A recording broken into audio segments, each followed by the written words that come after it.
गुरुजी राधे राधे। गुरुजी मेरा प्रश्न है कि इस ब्रह्मांड का केंद्र यानी सेंटर ऑफ ग्रेविटी कहाँ पर है?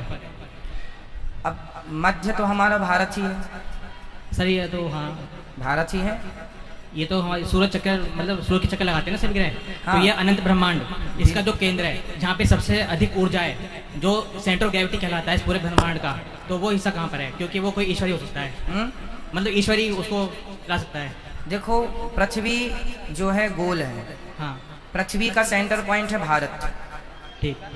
और केवल भारत ही नहीं, भगवान इस धरती पे यदि आए हैं राम बनकर कृष्ण बनकर, तो ये मान लीजिए कि भगवान के रोम रोम में जो ब्रह्मांड लटके हैं, जैसे आप सामान्य भाषा में गैलेक्सी कहते हैं, अंतरिक्ष कहते हैं, आकाश गंगाएं कहते हैं, ये सब भगवान के रोम रोम में इनका वर्णन रामचरितमानस में है कि ब्रह्मांड निकाया निर्मित माया रोम रोम प्रतिवेद कहें। भगवान के रोम रोम में अनेक ब्रह्मांड हैं। हमारा अलग ब्रह्मांड है। हमारे प्रत्येक ब्रह्मांड में 7 लोक होते हैं, 14 लोक, 7 नीचे 7 ऊपर। तो 7 का जो केंद्र बिंदु है वो पृथ्वी है। यदि पूरे ब्रह्मांड का केंद्र बिंदु देखें तो पृथ्वी है, और पृथ्वी का केंद्र बिंदु देखें तो भारत है। ठीक है, इसलिए कर्क रेखा भारत से गुजर रही है। आप समझते हैं? हाँ समझ रहा हूँ जी। वो देवलोक का सबसे ऊर्जा वाला स्थान। देवलोक का ऊर्जा, देवता तो ऊर्जा पाने यहीं आते हैं ना। जैसे ब्रह्मलोक होता है, पृथ्वीलोक होता है। ब्रह्मलोक तो ब्रह्मा जी का भगवान नहीं, वो तो बैकुंठ है। ब्रह्मलोक में ब्रह्मा जी हैं। सबसे शक्तिशाली लोक तो फिर बैकुंठ है, भगवान का परम बैकुंठ। फिर वहां से शक्ति का संचार होता है ब्रह्मा जी के पास, जिसे सत्य लोक कहते हैं। फिर उसके बाद शिवलोक है जहाँ शिव जी रहते हैं। तो एक होता है बैकुंठ, है ना। हाँ। और बैकुंठ एक नहीं होता, 2 बैकुंठ। एक बैकुंठ में भगवान श्रीमन नारायण होते हैं, एक बैकुंठ में भगवान विष्णु जी होते हैं। तो एक बैकुंठ भगवान विष्णु जी का, जिस बैकुंठ को हम ध्रुव लोक भी कहते हैं, वो आधा लोक भगवान ने अपने भक्त ध्रुव जी को अपना ही लोक दिया था, तो वो भगवान विष्णु जी का है। सत्यलोक ब्रह्मा जी का है, शिवलोक भगवान शिव का है। ये तीनों अपने आप में पावरफुल हैं। अब इनमें हम ये तुलना करें कि श्रेष्ठ कौन है, तीनों ही पावरफुल हैं। और इन तीनों के द्वारा ये पृथ्वी संचालित होती है, पूरा ब्रह्मांड भी। हाँ, ब्रह्मा विष्णु महेश।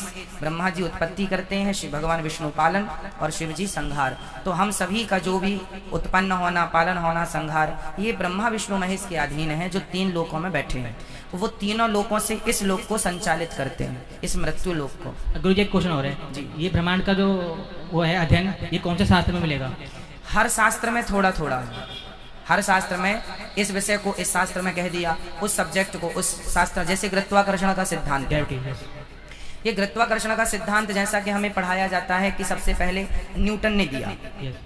न्यूटन के पहले आप अध्ययन करेंगे शास्त्रों का, तो गुरुत्वाकर्षण का सिद्धांत मैं आपको प्रत्यक्ष बता रहा हूँ, 2 जगह शास्त्रों में लिखित बात बता रहा हूँ। ये गुरुत्वाकर्षण का सिद्धांत न्यूटन के पहले भी लोगों को पता था, लोग मूर्ख नहीं थे। अब सुनो, रावण के पास थी अमर सेना, थी, ये मिल जाएगा आपको लिखित प्रमाण शास्त्रों में। तो वो भेजा राम से लड़ने के लिए। अब अमर सेना है, मरेगी नहीं, कैसे करें? तो हनुमान जी ने क्या किया कि ये मरेंगे तो नहीं, तो हनुमान जी ने उठा के उनको कहाँ फेंका? स्पेस में, सीधा वहां जहां से गुरुत्वाकर्षण खत्म, स्पेस। तो यदि ज्ञान नहीं होता कि यहाँ से गुरुत्वाकर्षण खत्म हो रहा है, यहाँ से स्पेस चालू हो रहा है, तो फिर वहां भेजते कैसे, उस फोर्स से फेंके कैसे? ये लिखा है। यही हाल था भगवान की जो नारायणी सेना है, भगवान कृष्ण की जो नारायणी सेना जो दुर्योधन को भगवान ने दी थी, वो नारायणी सेना भी अमर थी। अब वो सेना तो मर नहीं सकती थी पांडवों से, अर्थात अर्जुन से, तो क्या करें? तो भीम भैया ने उसको फेंका था कि अब तुम मरोगे नहीं तो जाओ वहां, तो सबको वहां फेंका। तो ये गुरुत्वाकर्षण का सिद्धांत पहले से फॉलो हम लोग करते चले आ रहे हैं।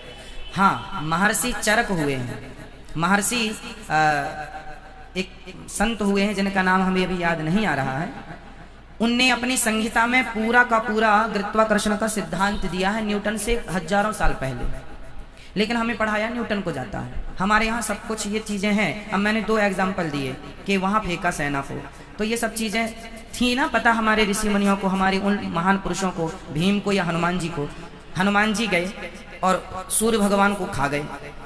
ये केवल कहानियाँ नहीं हैं, हनुमान जी कितने फोर्स से पृथ्वी से गए होंगे और जाके सूर्य भगवान को खाया होगा और बाद में फिर उनके अंदर से वो सूर्य भगवान फिर बाहर आए होंगे। तो ये सारा साइंस जो अंतरिक्ष का ज्ञान है वो हर शास्त्र में किसी में थोड़ा किसी में ज्यादा सब है। लेकिन वो ब्रह्मांड की उत्पत्ति ब्रह्मा जी ने करी है। नहीं, ब्रह्मांड की उत्पत्ति ब्रह्मा जी ने नहीं की। मनुष्यों की, देवताओं की, पशु पक्षियों की, वृक्षों की उत्पत्ति ब्रह्मा जी ने की। और ब्रह्मांड की उत्पत्ति, ब्रह्मांड की उत्पत्ति भगवान श्रीमन नारायण करते हैं। तो उन्हीं का सबसे बड़ा ऊर्जा वाला स्थान है। बिल्कुल वही केंद्र है हमारे। बिल्कुल, वही वही वही है केंद्र। ठीक है, थैंक यू। खुश रहे।